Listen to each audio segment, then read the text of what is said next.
Hey everyone, Michael here from the GovTech operator. Today I want to talk about something every GovTech team feels, but very few actually quantify. It's the real reason forecasts in this space always look clean on paper and then fall apart in practice. We call it slippage, we call it procurement delays, we call it the deal drifted. But there's a more honest way to describe it. You are getting crushed by procurement lag. And if you don't model it, every forecast you present will be wrong. You will look overly optimistic and you'll get hammered in every board meeting. So I want to walk you through how this actually works and give you a model you can use today. In commercial SaaS, forecasting is mostly about sales execution and value. If the buyer says yes, you're usually close to the finish line. In GovTech, yes means absolutely nothing. A deal is not a deal until procurement says it is. And procurement moves on its own timeline, often for reasons that have nothing to do with you, your product, your rep, or even the agency's desire to buy.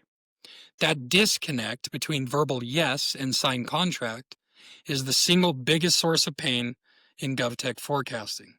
And it's predictable once you see the pattern. So here's the simplest way to think about it. Every deal has 3 lag phases. Number 1, decision lag. The agency wants to move forward, but they still have internal coordination. IT, legal, leadership, maybe interagency alignment. Nothing is actually moving yet. Number 2, procurement lag. Everyone agrees, the decision is made, but the procurement machine has not processed it. RFP timing, cancel meetings, budget routing, contract drafting. This is where the timeline usually evaporates. And 3, administrative lag. This is the everyone has said yes, but we still need a PO. Vendor packet, signature authority, basically the paperwork purgatory.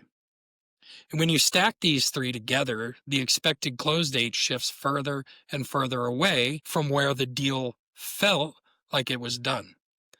The biggest unlock is realizing that the lag is not random. It follows patterns that depend on 4 key variables: dollar amount, election timing, whether you're a first-time vendor, and IT or security review depth. These 4 things determine whether procurement is smooth, moderate, or brutal. A small deal late in the fiscal year with a familiar vendor, fast.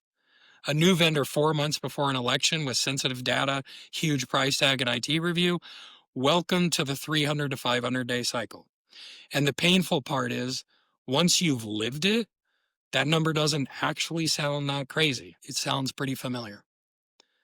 So when teams ignore lag, forecasts become fiction. Pipeline stages are basically vibes. And executives get frustrated because everything slips. But the truth is, nothing slipped. It moved exactly the way the system is designed to move. And once you model lag, forecasting becomes calm and honest and easier. You stop pretending a deal is 90% because a rep heard we're aligned. You stop counting on revenue that sits right next to an election window. You stop believing a 200K deal will close in 30 days because a demo went well. You replace optimism with math. Here's the practical way to put this into your company. First, assign baseline lag values: decision, procurement, and admin. Second, apply multipliers based on the 4 friction areas. And third, generate a realistic expected close date. Not the rep's expected close date, the system's expected close date. And fourth, use this in your board decks, sales comp plans, and renewal planning. Renewals follow the same lag traps. GovTech is not unpredictable, it's just slow in predictable ways. Once you understand those patterns, you stop being surprised.